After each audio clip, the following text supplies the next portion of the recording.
Namaste, welcome back to our English class. Today we are going to discuss a very interesting and a thought-provoking story, The Ashes That Made the Trees Blue.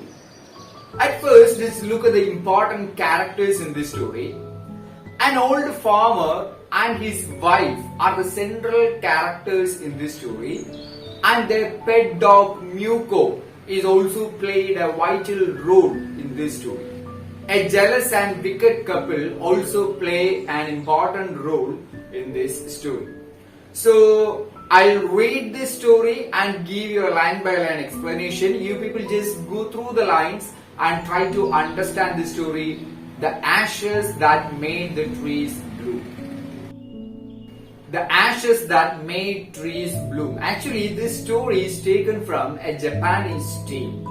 So let's look what happened, what the story is.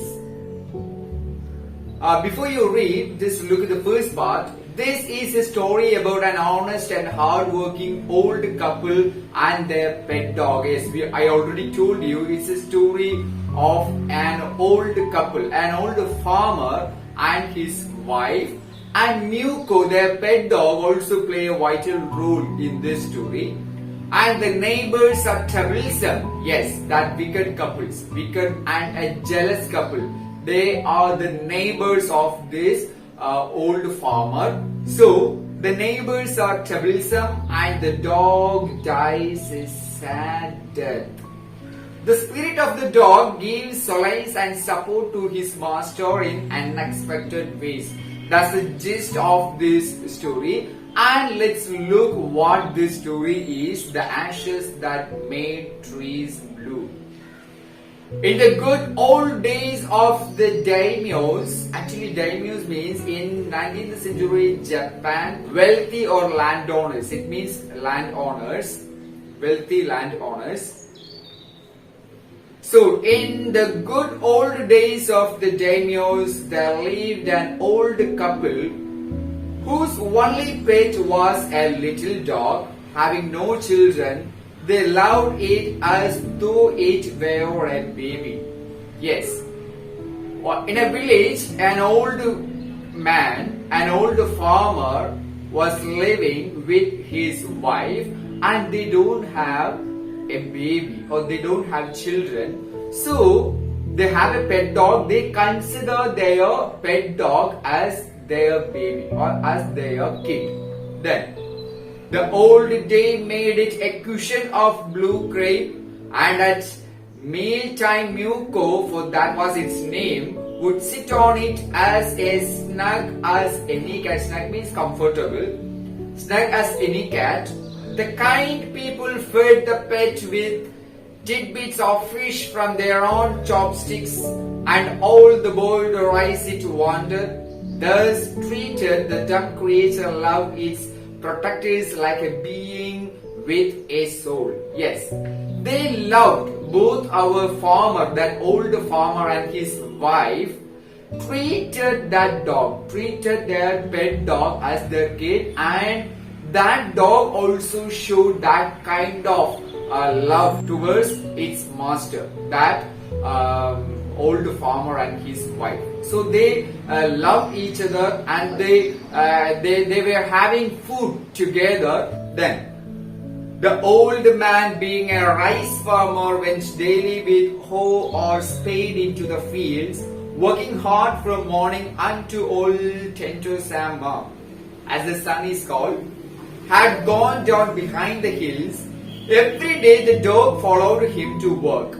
So actually this farmer, this old farmer, was a rice farmer, was a paddy cultivator, and every day he went to work, and from the morning till the evening, from the dawn to dusk, he worked hard in the field, and this dog followed him, and every day this dog Muko followed him to that field, and that dog helped him to work.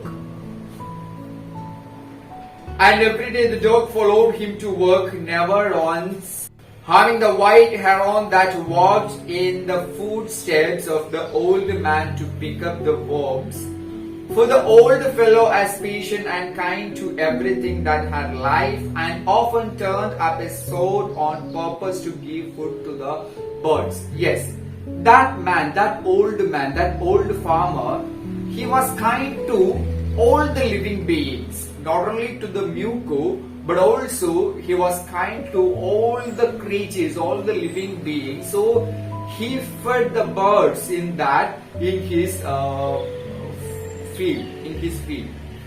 Then one day the dog came running to him, putting his paws against his legs and motioning with his head to some spot behind. Yes, one day while he was engaging in his work, he was cultivating paddy, or he was in his work, our Muko, he ran towards him, and he was putting his paws against his legs and motioning with his head to some spot behind. Yes, that dog was disturbing him, and he was trying to attract his attention towards some point, towards some spot. So he wanted to communicate something to that master, his master. And the old man at first thought his pet was only playing and did not mind it, but the dog kept on whining and running to and fro for some minutes. So he seriously wanted that dog Muko seriously wanted to communicate something to his master. Then the old man followed the dog a few yards to a place where the animal began a lively scratching. Thinking it was possibly a buried bone or bit of fish, the old man struck his hoe in the air, when lo, a pile of gold gleamed before him. When they reached a particular spot, when both our Muko, the dog, and his master, that old farmer, were reached a particular spot, he started to dig. That Muko, that dog, was started to dig by using his leg, and he observed. At first, that old man observed, and he also helped him to dig by using his hoe. He started to dig that. After a few minutes, he wondered. That old man became wondered because he noticed a pile of gold gleamed before him. He saw a pile of. Initially, he thought that it was a burial place of some cats or some other thing, some other animals. That's why that Muko tried to scratch in that field or that spot. But when he digged, he found a pile of gold. Our farmer found a pile of gold. Thus, in an hour, the old couple were made rich. Yes, within few hours, that couple, that old man and his wife became rich. The good souls bought a piece of land, made a feast for their friends, and gave plentifully to their poor neighbors. So they decided to celebrate that. One morning they became rich, so they decided to celebrate their luck. So they arranged a feast to their neighbors, poor neighbors, and gave plentifully to their poor neighbors. They provided a lot of food items to their neighbors. As for the dog, they petted him till they nearly smothered him with kindness. Yes, actually Muko helped him to become rich, right? And both that rich man and his wife considered that dog as their kid, and that dog also considered or showed a heartful love towards its master. Now in the same village there lived a wicked old man and his wife, not a bit sensitive and kind, who had always kicked and scolded all dogs whenever any passed their house. I already told you, a wicked and jealous couple also play a vital role in this story. Yes, and here in the same village there lived a wicked old man and his wife not a bit sensitive and kind. Yes, they don't have a bit of sensitivity or kindness in their heart. And the next sentence shows that how cruel they are. Yes, who had always kicked and scolded all dogs whenever any passed their house. Yes, they don't like dogs. If any dogs pass their houses, they kicked and beat, but kicked and scolded all dogs whenever any pass their house. That much cruel they are.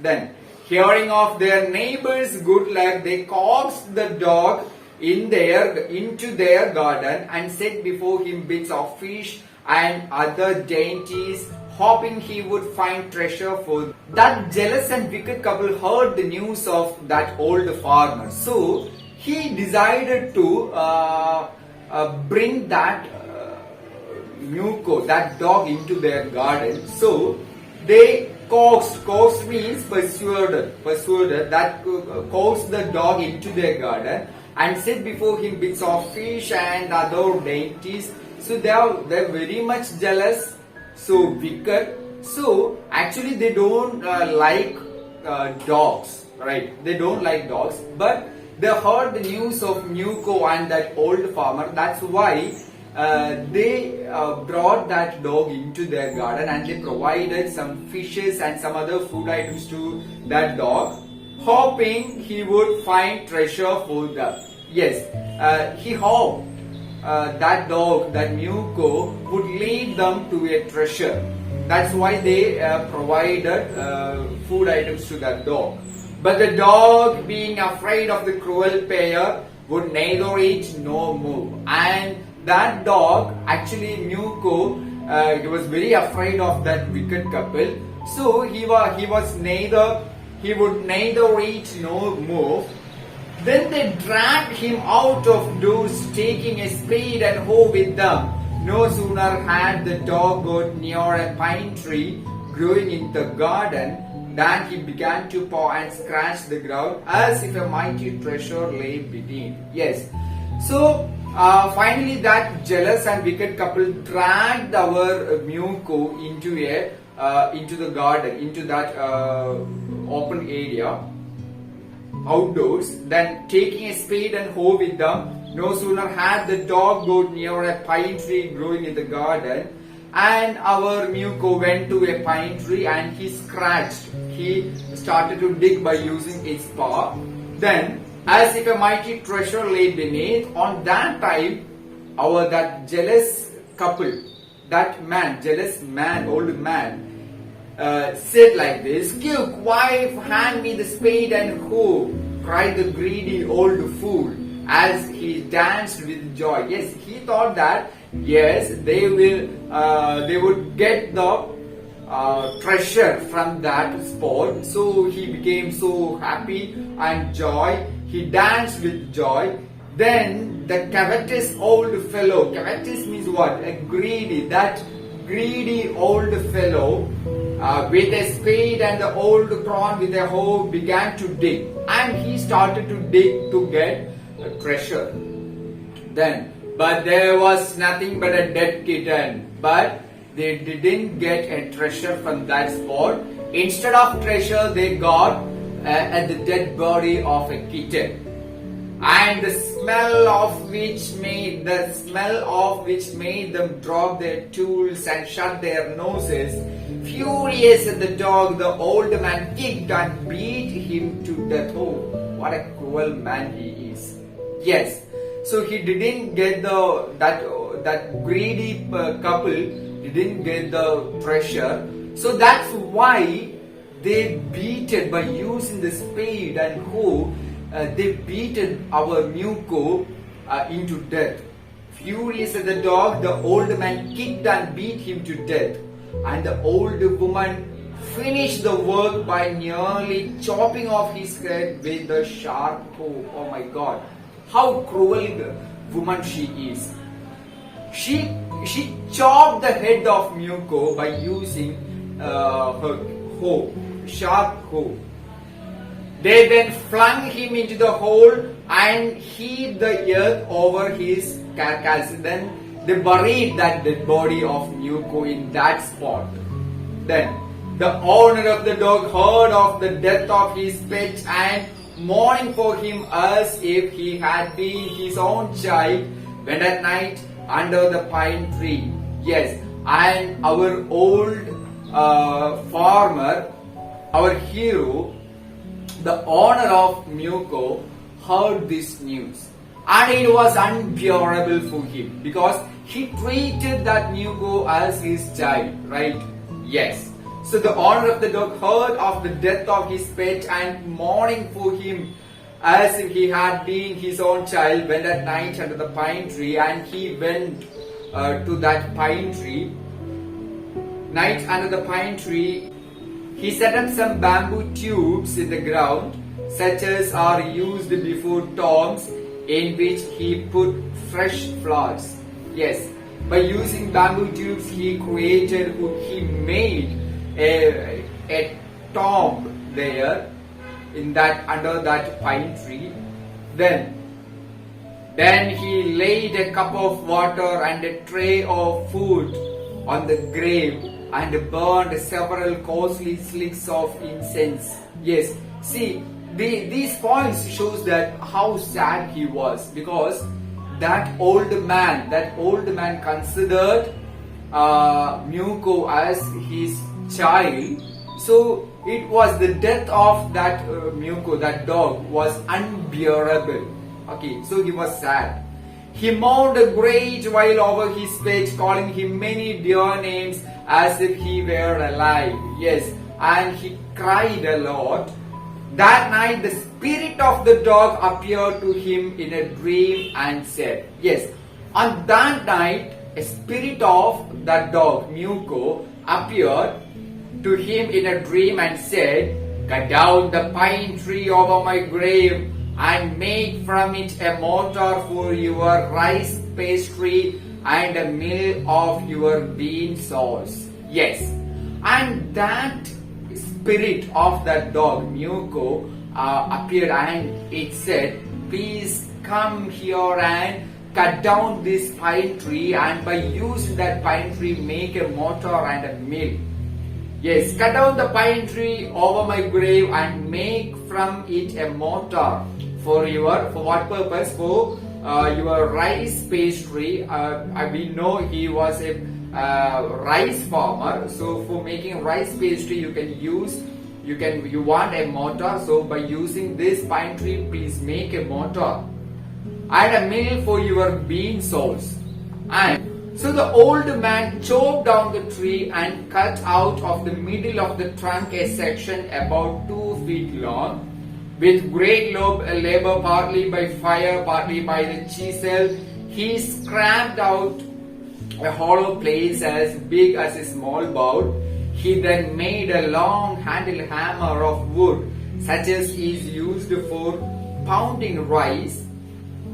Then by using that pine tree, the very next morning, he went to that spot and he cut that pine tree, and by using the good part of that tree, he made a mortar and a mill. Then he made a long handled hammer of wood, such as is used for pounding rice. When New Year's time drew near, he wished to make some rice pastry. Yes, as part of New Year, he decided to make some rice pastry. When the rice was all boiled, Granny put it into the mortar. The old man lifted his hammer to pound the mass into dough, and the blows fell heavy and fast till the pastry was all ready for baking. Suddenly the whole mass turned into a heap of gold coins. And by using that mortar and mill, they started to grind that rice. But suddenly that blows fell heavy and fast till and the pastry was... But suddenly the whole mass turned into a heap of gold coins. When the old woman took the hand mill and filling it with beans began to grind, the gold dropped like rain. Yes, And the old woman, the wife of that old farmer, she started to grind the beans and the gold dropped like rain. But on that time, gold dropped like rain from that mill. So meanwhile, the envious neighbor peeped in at the window when the boiled beans were being grounded. "Goody me," cried the old hag as she saw each dripping of sauce turning into yellow gold, until in a few minutes the tub under the mill was full of a shining mass of gold. Yes, within few minutes that tub was full of gold.